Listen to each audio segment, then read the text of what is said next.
Hello लोगोफोर खुलुमबाय welcome back to माय YouTube channel with another video so लोगोफोर आई होप नोंथांमोना इसोरनि अननायाव जोबोर मोजाङैनो दङ आरो आंबो दासान्दि जोबोर मोजाङैनो दङ सो लोगोफोर नोंथांमोना जुदि आंनि भिडियोखौ नायनो इन्ट्रेस्टेडब्ला नायलांबाय थादो जोबजासिम ना मा होनो फैदो बिदिब्ला भिडियोखौ स्टार्ट खालामनोसै सो दिनैनि बे भिडियोनि गेजेरजोंनो जों गोबां बाथ्रा सावरायगोन BTCनि BTCLA नि सोमोन्दैजों लोगोसे BTCनि हानिकालिफोरखौबो जों दिनैनि बे भिडियोनि गेजेरजों सावरायगोन स' नोंथांमोना रावनिबो भिडियो नुफेराखै जानो हागौ नाथाय आंनि बे भिडियोखौ जोबजासिम नाय अब्लानो नोंथांमोना बेनि सोमोन्दै मिथिलांजोबगोन स' भिडियोखौ स्टार्ट खालामनायनि सिगां आंनिफ्राय मोनसे खावलायहरनाय नोंथाङा जुदि बर' हारिखौ मोजां मोनोब्ला चेनेलखौ साबस्क्राइब खालामना गालांनो हागोन स' फैदो बिदिब्ला जों भिडियोखौ स्टार्ट खालामनोसै BTC थामहिनबा बड'लेण्ड टेरिटरियेल काउन्सिलनि BTCLA थामहिनबा बड'लेण्ड टेरिटरियेल काउन्सिल लेजिस्लेटिभ एसेम्ब्लिनि सोद्रोमाफोरा गासै सा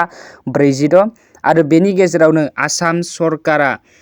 बिसायख'थियाव सायख'हरजायै गुबुन हारिफोरनिफ्राय सानै आइजोखौ लानानै सा 6 सोद्रोमा थिसनहरो। सोद्रोमाफोरनि गेजेरनिफ्राय सासे मावफुं सोद्रोमाखौ लाफानानै गासै सा 14 मावफुं सोद्रोमा थामहिनबा एग्जिकिउटिभ मेम्बार सायख'यो आरो सोद्रोमाफोरनि जथुम्माखौ सामलायनो थाखाय सासे बुंथिगिरि आरो सासे लेङाइ बुंथिगिरि थायो। आरो BTCनि थामहिनबा बड'लेण्ड टेरिटरियेल काउन्सिलनि जि हानिकालि बे हानिकालि थामहिनबा अरथाइ बे अरथाया 8,795 बर्ग किल'मिटार थामहिनबा 3,396 बर्ग मिटार आरो बेनि जि अरथाइ आरो लावथाइ जि लेटिट्युड एन्ड लंगिट्युड बेखौ नोंथांमोना नायनानै लाब्लानो जाबाय ज' जायफ्रा जोबजासिम नायदों आई होप नोंथांमोना मिथिबाय दिनैनि बे भिडियोनि गेजेरजों नोंथांमोना जायफ्रा मिथियाखैमोन